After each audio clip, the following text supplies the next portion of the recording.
میرے محترم بزرگوں، نوجوان بھائیوں اور پردے میں بیٹھی ہوئی ہماری مائیں اور بہنیں،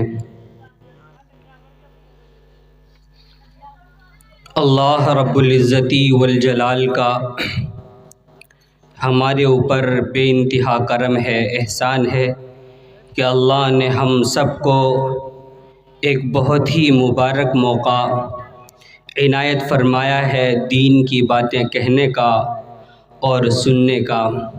اس پر اللہ کا شکر ادا کریں، اس لیے کہ جب بندہ اللہ کا شکر ادا کرتا ہے تو اللہ تبارک و تعالی اس کی نعمتوں کو بڑھا دیتے ہیں۔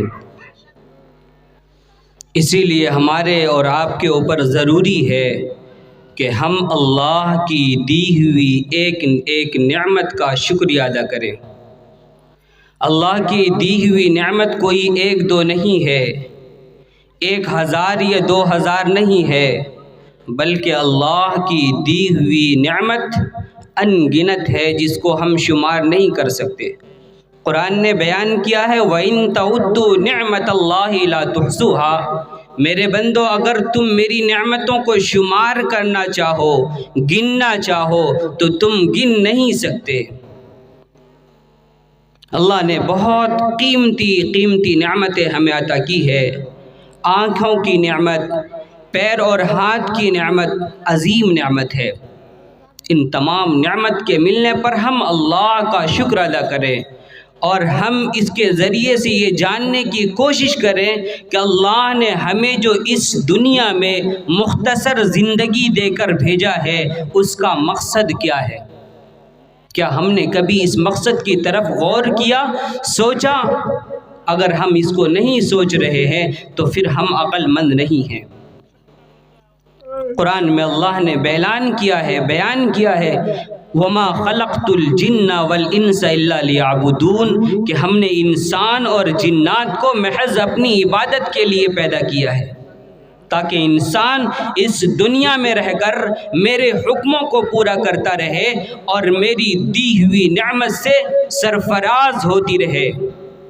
میرے محترم بزرگوں اور عزیز ساتھیوں، لیکن ہم نے اس کا الٹا کیا ہے کہ ہم اللہ کی دی ہوئی نعمت سے ہر روز لطف اٹھا رہے ہیں، مزے لے رہے ہیں، پیروں سے چل رہے ہیں، آنکھوں سے دیکھ رہے ہیں، زبان سے بول رہے ہیں، لیکن اگر ہم کر نہیں رہے ہیں تو اللہ کے حکموں کو پورا نہیں کر رہے ہیں۔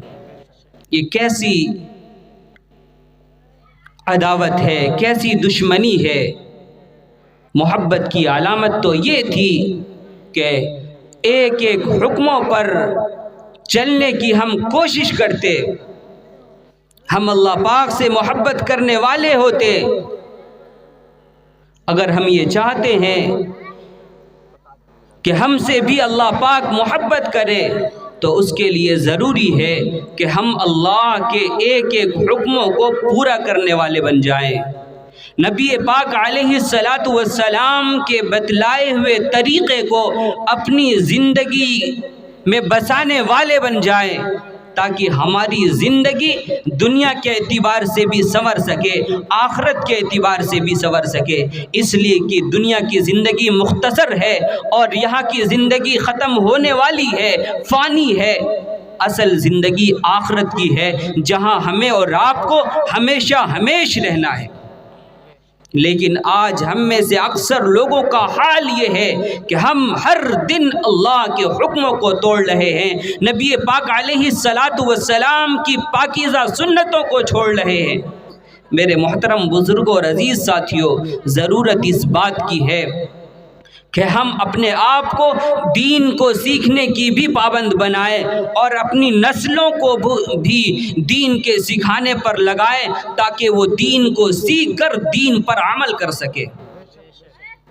آج ہم نے دین پر چلنا اس لیے چھوڑ دیا ہے کہ ہم نے دین کو سیکھا نہیں۔ بعض نمازی تو مسجدوں میں ایسے ملتے ہیں، ہر دن نمازیں پڑھ رہے ہیں، لیکن نماز کا ان سے کوئی چیز معلوم کر لیا جائے، تحیات معلوم کر لیا جائے، درود شریف معلوم کر لیا جائے، دعائے قنوت معلوم کر لیا ہے، تو آج تک ان کی زندگی 55 سال کی ہو گئی، 60 سال کی ہو گئی، لیکن آج تک اس کی نماز درست نہیں ہوئی۔ اس کی وجہ کیا ہے؟ اس کی وجہ یہ ہے کہ ہم نے کبھی سیکھنے کی زحمت نہیں کی۔ کاروبار پر محنت کر رہے ہیں، تجارت پر محنت کر رہے ہیں، کھیتی باڑی پر محنت کر رہے ہیں، اگر ہم نے محنت نہیں کیا تو وہ دین کے سیکھنے پر محنت نہیں کی۔ اسی لیے آج تک ہمیں نماز پڑھنی ہی نہیں آئی۔ ضرورت اس بات کی ہے کہ ہم دین کو سیکھ کر اس پر عمل کرنے کی کوشش کریں، اس لیے کہ اگر دین والی زندگی ہماری نہیں ہوگی، اللہ کے حکموں پر ہمارا عمل نہیں ہوگا، نبی پاک علیہ الصلاۃ والسلام کے پاکیزہ طریقے پر ہماری زندگی نہیں ہوگی، تو یاد رکھیے پھر آخرت کی زندگی خسارے والی ہوگی۔ ہمیں ایسے نہیں چھوڑ دیا جائے گا۔ جب دنیا کا رواج ہے، دنیا کا ماحول یہ ہے کہ کسی مجرم کو اس کو جرم کا سزا دیے بغیر نہیں چھوڑا جاتا، تو اللہ پاک کیسے چھوڑ دیں گے؟ میرے محترم بزرگوں اور عزیز ساتھیوں، ضرورت اس بات کی ہے کہ ہم دین کو سیکھیں اور یہ معلوم کریں کہ اللہ نے ہمیں اس دنیا میں جو بھیجا ہے اس کا مقصد کیا ہے۔ اس مقصد کو پہچان کر، جان کر اس پر عمل کرنے کی کوشش کرے۔ اللہ پاک نے ہمیں اور آپ کو اس دنیا میں صرف اس لیے بھیجا ہے کہ ہم اللہ کے حکموں کو پورا کرنے والے بن جائیں۔ اللہ کے حکموں کو پورا کرتے ہوئے اللہ کی دی ہوئی نعمت سے ہم فائدہ اٹھائیں۔ یاد رکھیے کہ اللہ کی ذات سے اور اللہ کی قدرت سے فائدہ وہی شخص اٹھا سکتا ہے جس کو اللہ سے ہونے کا یقین بھی ہو۔ اللہ سے ہونے کا یقین نہیں ہے تو یاد رکھیے کہ ہم اللہ کی ذات سے اور اللہ کی قدرت سے فائدہ نہیں اٹھا سکتے۔ میرے محترم بزرگوں اور عزیز ساتھیوں، وقت زیادہ ہو چکا ہے، اس لیے میں چاہوں گا اسی چند بات پر میں اپنی بات کو ختم کرتا ہوں۔ وآخر الدعوانا ان الحمد للہ رب العالمین۔ درود پاک پڑھ لیجیے۔ اللہم صلی علی محمد وعلی آل محمد کما صلیت علی ابراہیم وعلی آل ابراہیم انک حمید مجید۔ اللہم بارک علی محمد وعلی آل محمد کما بارکت علی ابراہیم وعلی آل ابراہیم انک حمید مجید۔ ربنا ظلمنا انفسنا وإن لم تغفر لنا وترحمنا لنكونن من الخاسرين رب اجعلني مقيم الصلاة ومن ذريتي ربنا وتقبل دعاء ربنا اغفر لي ولوالدي وللمؤمنين يوم يقوم الحساب۔ یا اللہ ہمارے گناہوں کو معاف فرما، یا اللہ ہماری خطاؤں کو درگزر فرما، یا اللہ ہم خطا کار ہیں، سیاہ کار ہیں، یا اللہ ہمارے تمام جرم عظیم کو معاف فرما۔ یا اللہ ہم رات کے اندھیرے میں، دین کے اجالے میں نہ جانے کون کون سے گناہ کرتے ہیں، اے الہ العالمین ہم تمام کے جرموں کو معاف فرما۔ یا اللہ ہماری خطاؤں کو درگزر فرما۔ یا اللہ جہاں جہاں مسلمان بھائی پریشان حال ہیں، تمام کی پریشانی کو دور فرما۔